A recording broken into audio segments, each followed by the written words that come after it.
Hello, art historians. It's time for another introductory video from Mrs. Horman. And today we're going to talk about these looking at art, the ones that says we'll do this together. We will do this together in class, but this is a way for you to review it and go back to it if you get confused or you want a refresher. Or it's also a way for those of you who might have been absent to complete the attendance requirement. And you'll see at the bottom, there is a 5-point quiz that reviews all of these. So we're going to start here. What questions do you have? What is it? And this is really one of my favorite videos. PowerPoints. And the reason that I really enjoy it is because it really asks you to focus on what you see and what you think that it is. And this is the directions of what we did. For those of you who are absent, I'm going to give you a picture of a building. You're going to have a chance to write down 2 questions you have about it. Okay, we'll do this in class. But here's your building. Okay, take a minute, look at it. Literally going to give you like 30 seconds of like looking at time. I'm not going to go quiet so you don't think that there's something wrong with your video, but I'm going to give you a few seconds to examine this building. What does it look like? Where do you think it is? What do you think is going on? What are you seeing? I'm going to scroll a little bit, maybe so that you can see the bottom part of the picture. Okay, so here's this picture. What are we doing? What are we looking at? All right, so then we talk about this building. Okay, here's this building. What is it? If you had to think based on its form, what do you think it is? Can you identify, looking at maybe this part and this part here, can you identify what it is? Okay. All right. Function. Can you identify what its job is? Why does it look the way that it does? What was it trying to accomplish? Content. So when we think about content, we have to look at some of these. And when we do it for a building, it's much more difficult. It's a building. Okay, that's its form. I already gave it to you. I helped you cheat. So that's its form. Now, when we're looking at content, we have to look at like, okay, so it's a building, but what am I looking at? Right? What's going on here? And then context. Why does it look the way that it does? Like what's happening around it and in it that it needs to look like that? Okay. And so we need to hopefully examine some of these things. What are its form, its function, its content, and its context? And this is what you will hear me refer to in the future as FFCC, form, function, content, context. Okay. It's just an easy way for me to help you figure out what you're looking at. I'm going the wrong way. Sorry, guys. So this is when I, can give you this cool stuff. And this is sort of what art history is. Form. It's a building. But unlike all the buildings around it, which are very geometric, they're square or rectangular, this is an organic building. It's sort of rounded and curvy, and it has weird stuff sticking out of it. So its form is an organic building. Okay. Its function, what is it doing? And you get a little bit of a hint when you see that attached to it is sort of like an entrance, and then you come into it and there's sort of like this platform. And so you begin to think like, what is it doing? Function. Okay. It's a modern art museum. It's a modern art museum. Once I say that, whoa, why it looks the way it looks makes a lot of sense. Okay. Content, that's the content. What is it? It's a modern art museum. Okay. We come back to the function. Its job is to display modern art in a way that echoes what is inside the building, and its function is to allow natural light into a building in a way that would not overwhelm the artworks that are inside of it. You will notice that most art museums don't have a ton of windows. And if they do have windows, most of them are covered with screens or drapes or something like that, because natural light is terrible for artwork. Okay. These are filtered skylights. So they let in light from the skylight, but there's also filters in these little tubes that allow the light to come down into the museum and diffuse and spread out, and it's not as destructive to the artworks. So come down here. Context. What in the heck is going on? It's in an old section of a town in Germany. And one of the problems is that during the war, there were many parts of some of these small towns in Germany that were bombed. And so you have some old buildings and you can see them. You can tell by the roofs on a lot of them. You can tell by the window situation on many of them, how old they are. These are old buildings. That is a new building, right? So there are places where things were destroyed. This was originally replaced with a newer building that looked like that, and it's just ugly. And so when it came time for them to put in a museum in a place that is accessible, you'll notice that you have a highway right here.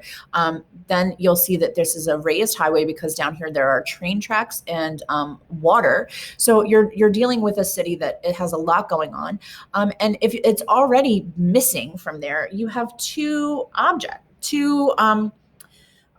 choices. You can either make your museum look old like everything else, or you can make your museum make a statement about what's inside of it. And once you know that that it's a museum, it's easy for you to sort of make that jump. It's a museum of something that's kind of a little bit avant-garde, that's new, that's modern, that's something, because look at the way the building looks, right? So that's what we're talking about when we do form, function, content, and context. We're going to do another one, okay? This is, without a doubt, one of my favorite artworks that exists in the entire world. And I do mean that literally the entire world. So there are a couple of them at the Metropolitan Museum in New York. There are a couple of them at the Louvre. There are a couple of them at the British Museum. Some in a museum in Germany, museum in Iraq. And so these guys are pretty cool. So it's spread out so that you can see them. Now I'm going to zoom in a little bit so that you can see a little more detail. Those legs, okay. And then hopefully you're noticing that like legs, but wings, but like what's happening, but like human face, but horns. Okay. Hopefully you're getting a little confused by what you're looking at. Okay. This is the other thing. When you look at them from the side, this is ancient Assyrians trying to figure out how to make things move, even though they're tons and tons of stone. Notice that he's got these 4 legs and he appears to be walking. But notice when you look at him from the front, he's got 2 legs and he appears to be standing. So when you look at this guy, he doesn't actually have 5 legs. It's an optical illusion. When you look at him from the front, this leg appears here, but when you look at him from the side, this leg is actually back here. Okay. And so, that's what you're looking at. Sometimes they're in pairs staring forward. Sometimes they're in pairs staring to the side. Okay. So let's go back and do our cool squares. Okay. So let's do our squares. Ready? Form. What is it? Okay. What is its form? Okay. Its form is that it is it's a sculpture. Okay. Okay. It's a sculpture of a bull person bird. Okay. Content. Okay. It is a very detailed sculpture that shows things like a beard, expensive earrings. Yeah, that's a beard. That's what you're looking at. These are earrings. And we'll talk about the importance of this. Beards are important because it shows knowledge. Big earrings like that are important because they show wealth. So the horns are important because they show power. Okay. So what's its function? What do you think this guy is for? Okay. Its form is a statue of a zoomorphic person. Zoomorphic meaning animal. Okay, so a zoomorphic person. So that's its form. Its function, we're not sure. Content, we talked about it. Bold, bird, rich, smart dude, powerful. Okay. Context. Okay. This is from, Assyria. This is, we're dealing with an area of the world in the, that is sort of was war torn at the time, constantly, one person invading the other person. So what is its function? Well, if you try to enter the city and these guys are waiting for you, this is a person, right? So a person is about here, right? On these, their job is to intimidate you. That is their function. Their function is to intimidate. Their function is to make you see the power of the king that is behind the gates that they're staying up. The king is rich, the king is wise, the king is powerful. Okay, and so its function is to intimidate and to instill awe. Okay, they literally are the definition of awesome. They are meant to instill awe. And so the context is, if you're going to think twice before you think that you want to attack a city that is surrounded by 36 of these, 18 pairs of them, and they're huge. And so that's what we're talking about. We're talking about form and function and content and context. Okay. Go back here to modules. And we're going to go down to this last one here. Learning objectives. Okay. And we're going to talk about these learning objectives. These come from the College Board. This is the function of, this is what the expectation is that you will do in this course. You will learn to differentiate between form, function, content, and context. What is this? Okay, it's form. It's a print. It's a woodcut. What is its content? There's a girl in the woods. What is its function? Well, you would have to ask the artist. And what is its context? Well, you see this odd connection between these rolling hills here and her eyebrows.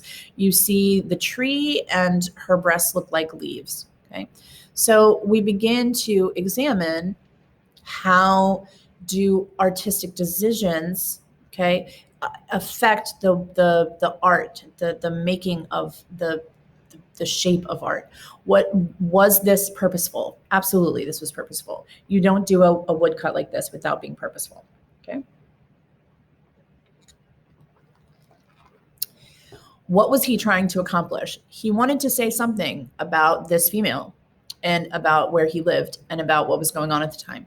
And so how does the context of what was going on and how he felt about nature and humans and the human connection to nature, how does that influence the way this picture looks? And he wants her to echo the landscape.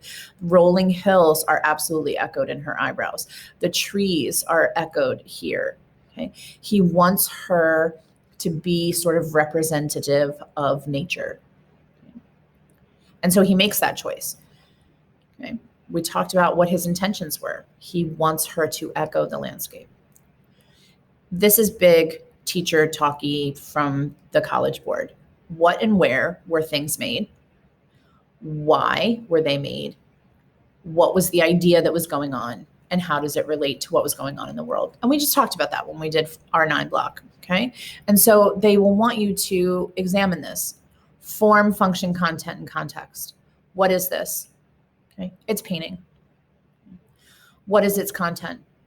It's a painting of a restaurant where white people are on one side and black people are on the other. What is its function? It is to point out the differences between what it was like to be white and what it was like to be black in the 1930s in the North. What is its context? This is created by Jacob Lawrence. It's one of 50 pieces that tells the story of what it was like to migrate to the North. But let's look at some of the content. Look at the fact that none of the black people have faces. Okay. Look at the fact that the white people have these angry faces. Look at the fact that the Black people seem very small. Look at how large his hands are. Okay? Look at the fact that this yellow line clearly divides where they can sit and where they can sit. So what is he trying to accomplish with this? That's that context. We will do this painting as part of, it is one of our 250 pieces. So we will talk in great detail about how artistic decisions about art making shape art. How did his decision about art making, what he wanted to accomplish, shape what he actually created? Okay. What is going on, the context of the world. Jacob Lawrence was a Black artist. How does his context influence his artistry? When we're looking at form, function, content, and context to infer intentions, look at this line. That is a clearly dividing line. It is an organic line. It's not incredibly angular but most of these other things, look at geometric, sharp points, lots of squares, even the feet are sharp. But this is sort of a meandering line, okay? So we're gonna examine this in more detail later, okay? Art making is shaped by tradition and change, okay? Tradition, separation, change. This is in the North during desegregation, and what is happening there? But he's painting this during a time where Black people are getting more rights, but in little tiny fits and starts, and it is very much a protest piece. Okay, whoa! Look at this guy. So this guy's in Rome.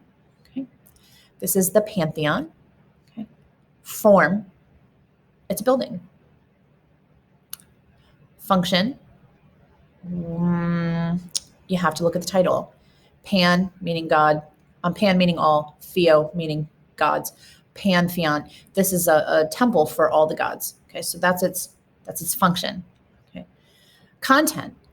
It was, the money was donated by Marcus Agrippa, and the interior is a wonderful combination of very specific Roman architecture and the use of concrete, which we will talk about later. Okay. And then we think about how things are new, and this round is very new, and this dome is very new, and this is what this building looks like on the inside. And then several hundred years later, the Hagia Sophia is built in Istanbul. And so when we talk about context and influence, the invention of this dome and the invention of concrete and things like that allow for the construction of other buildings later. Okay. Interpretations of art are variable. Okay. We can look at a work of art and say, this is what I think this means. And I can look at a work of art and say, I think this is what this means. And we have to be very careful about how much we assign, I think this is what this means, if we don't do our work. Okay, we have to do our homework too. We have to not just say, oh, I feel this when I look at it. We also have to have reasons why we feel that when we look at it. Hokusize the wave. Okay, what is it? It's a wood block. That's its form. Content. It is waves attacking boats. Many of you have seen this picture and didn't even realize that there were people in these boats. Okay. Content. That's what we talked about. Context. This is just after trade with Europe introduced this color, this Prussian blue, to Japan. Okay? This is really important. That's its context.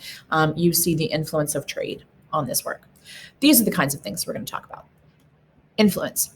Hokusai is painting this in Japan. He later influences Mary Cassatt living in France to do this, using the same materials that he used here 100 years later.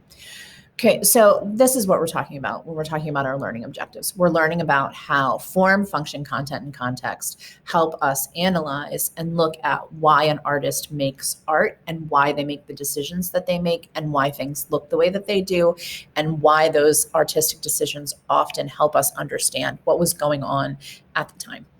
So this is the end of this video. And when we look at it now, if we go back to modules, between our last two videos about art history and looking at art and these, what is it, and your learning objectives, you're now capable of answering, learning to look at art, this five-point question. Okay. I will see you all in class.